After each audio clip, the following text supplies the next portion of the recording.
And today, on my garage, we finished the friendly fornicator. Yeah, the exhaust leak. I got on his own car. I got him to come work on his car for me. Look at that. Not my choice. Oh, it was your choice. Look at the metal in that. That's well dicked.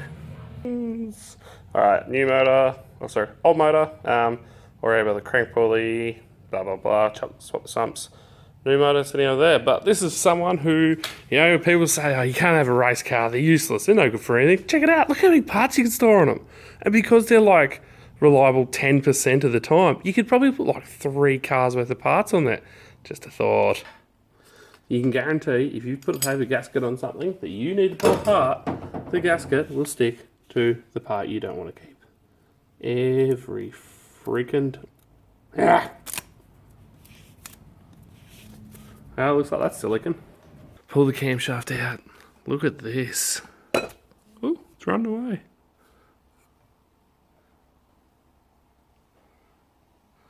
Yep. Look at the bearing material. That's nuts. I've never seen one do that.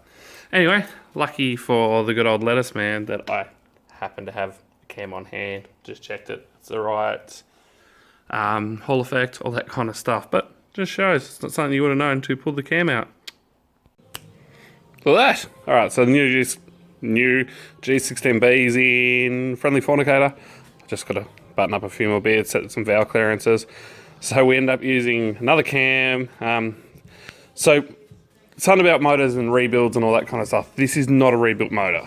So a rebuilt motor is something that has been stripped, decked, honed, new slugs, new everything essentially.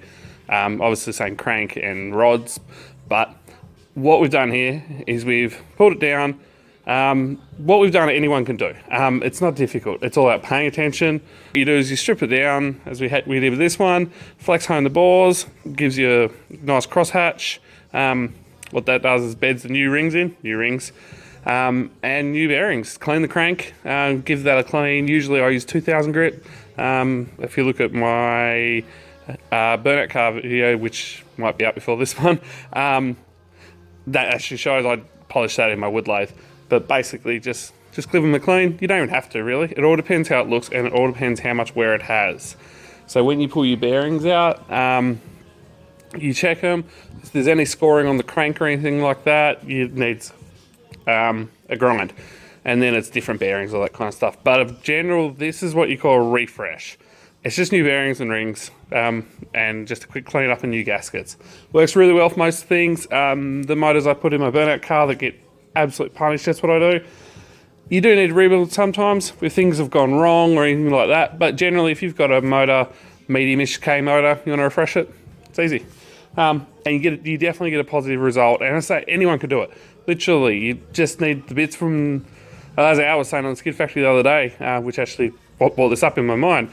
You can go to the super cheap and, you know, probably $300 to have the tools, maybe 400 if you have a torque wrench and that kind of stuff, and you can do it all at home. It's real easy. I recommend people to have a go. Let's be honest, if it's the motor's tired, you get it wrong, it dies. Anyway, enough of that. So yep, we're mounted back in on this thing. This is a G16B obviously from Bellino. We used an adaptation kit you buy off eBay, that kind of thing. VL engine mounts, unbreakable. You use the Bellino alternator, works awesome. 65 amp, more than a serial ever need. Wiring. Okay, so this is actually at the stage where it runs currently. Leading in a few tricks on how to wire these up, super simple. So if you get your whole Bellino loom, get to that in a moment. Now lay it out, you want to find your engine loom. The injector is an easy one to find where you're at because they're evenly spaced. Plug those in and work your way back. The plugs only go on one plug, you can't get them wrong. Don't force them or you will get them wrong. I'll just put that back on while I'm here. I'll get back to that. So what I do is lay out your loom from end. I think this is your furthest end, which is your coil pack. I try to strip as much of this crap off as I can because by now, Bellino's 25 years old, it's all shagged. Then lay out where you want the loom to run. It's not really actually all that important where it runs, as long as it does run.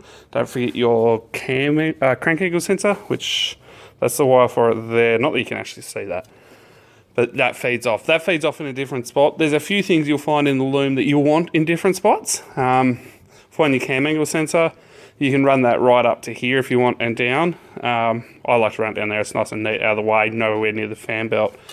Yeah, so what you do is you lay out your wire into this point. Now, at this point here, now in your main cluster loom, which is where we are here, it's a little bit hard to see, I apologise, but you'll find, so this is the loom that feeds to your shirt. Alright, still alive. This is the loom, now ignore this, but this is the loom that feeds into the car. So you find your black with white trace, that's your ignition feed. You feed, this is your standard Sierra coil positive, wire that into there. So what that does is means when you flip your key to ignition, you instantly have power running from that into your loom. Now that literally will switch the whole loom on. It'll switch the computer on, all that kind of stuff. The other thing you need to do is run a big power wire, so you can see where I've got it fed in there. Over to, this is off at the moment, the positive side of your battery. You can actually use these. These are in the Bellino loom to start with, but I stripped them out, obviously, because you don't want, that's quite a bit of wire hanging around. But if you use the two of them and join them, you can actually make a whole thing, and I'll get to that once that's done. The other wire you need to run is near, where are we in the plug? One moment, okay, just here. So you can see that's the loom out of the fuse box, down around, pink wire. Pink wire is fuel pump. So this long red wire, this is all just temp so the car runs. I apologise how it looks. I'll get to once that's done obviously. But that's your power feed for your fuel pump. Earths, plug it in and it will go. As simple as that. I don't run a check engine light. I don't run all the other stuff. These things are really, really, really reliable. And when they play out, you can literally, by their symptoms, usually tell what's wrong with them.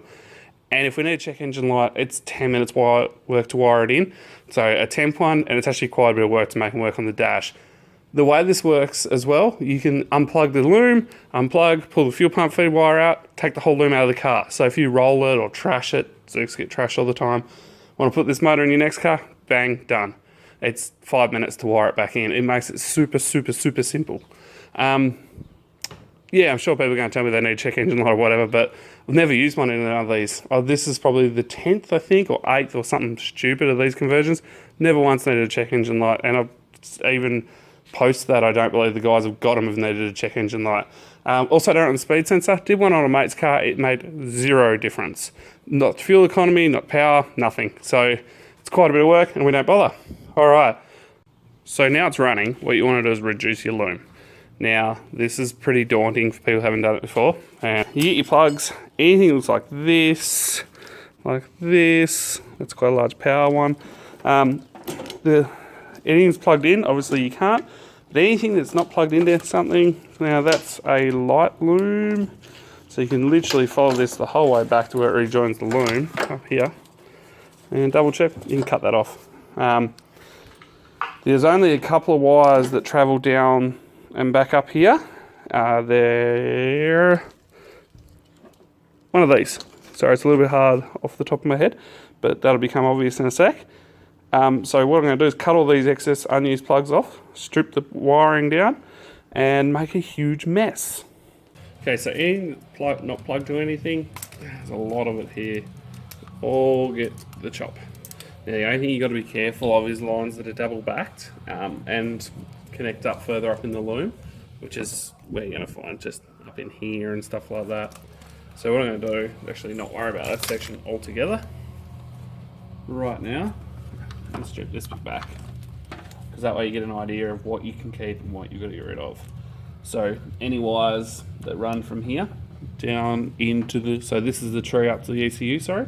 Any wires that run from here down into this section of the loom, well, the one that doesn't go back into the loom, into the fuse box, you have to trace and see what they go to. A lot of them just go to empty plugs, and then you can actually remove them the whole way up to the ECU. This is optional. I have actually seen a couple of Suzukis now with just like an absolute crap load of wiring, literally in a plastic bag in the glove box or in the engine bay, and This takes a bit of time. Like if you've never done it before, allow half a day.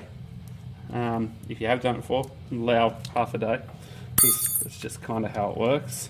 So as you can see, they don't go to anything. Instantly ready to remove from the loom. Now this one here also goes to nothing.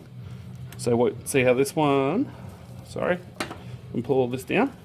But this one here feeds up into here. Now this, I think, is called a power distribution block. I'm unsure, to be 100% honest. What I'll do, find that one there, which I found, and clip him off. And that whole section is done. So now the rest, what's on the floor here, nothing is plugged into anything. All these wires will all be open circuits. So everything that comes past about this point, actually, probably, this point up here is basically an open circuit. If you really want, you can grab them here and cut it and then thin it out from there. Have done that before. Wouldn't really recommend it. I try and pull the larger wires, like things like this, out because they can be used for other purposes. But we'll keep stripping it down a bit further here, see where everything goes, and we can actually start. I tend to start moving them from the plug up. Okay, so now as you can see, I've reduced the complete loom, all that you could see around here, down to this. Now the only downside with doing it like this, you always end up with this, which is you can double it up and have about 1/2 meter of excess wire. I like to put an earth strap on the end of it so it looks like it's not just a pointless piece of loom. It is a pointless piece of loom. There's two options here. You can cut all these wires and shorten them, solder them, and have a much shorter loom, and that's nicer. Straight up, that's nicer. It is an epic amount of work. It's about the same amount of work as wiring the whole car again. It also adds soldered joints. Now, soldered joints in a four-wheel drive wiring loom are not ideal. If you ever get soldered joints, you can wiggle them, and you'll get breakage right next to the solder. Wire breaks, GG, end of the loom, and nightmare. Especially something you're not going to be out, or something where you're going to be full driving in. You don't want something to be that reliability is becoming an issue. So personally, I know other people will feel differently. I don't care. Personally, I'd prefer to have a tail of a loom that isn't nice. You can zip tie it in behind here. There's nothing in there. You can't see it. It doesn't hurt anything. All right, wiring done. I apologise for the sound. I'm outside now. We just took it for its first drive. All went well. Forgot how hard stock cars with G16Bs in them actually go. Had a fair bit going on. Anyway, so I'll show you the wiring. So nice and clean. Down on the inlet. Up, that's obviously, this is your feed for your fuse box. Across. There's a little bit of wiring going on there, but as I say, like, you can't tell it's there. And it only stands out currently because the rest of the engine bay is filthy, and I'm filthy, and everything's filthy, and that's clean. Yeah, look at that. Pretty stoked with it.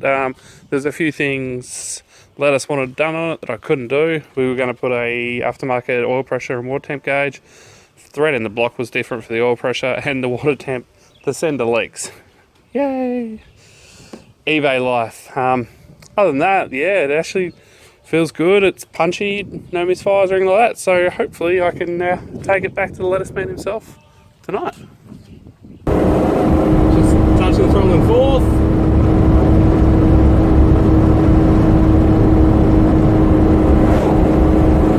Give it a feed in here. 60, 70, 80, 90, in the fifth. 95, that's an half throttle. Whoa, she handles beautifully. That's 100 clicks. Couldn't expect much more.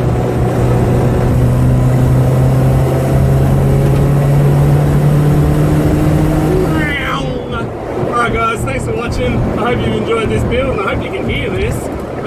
If you like this kind of stuff, just subscribe to my channel. I'm going to try and do a heap more. Have a good day guys. Catch up.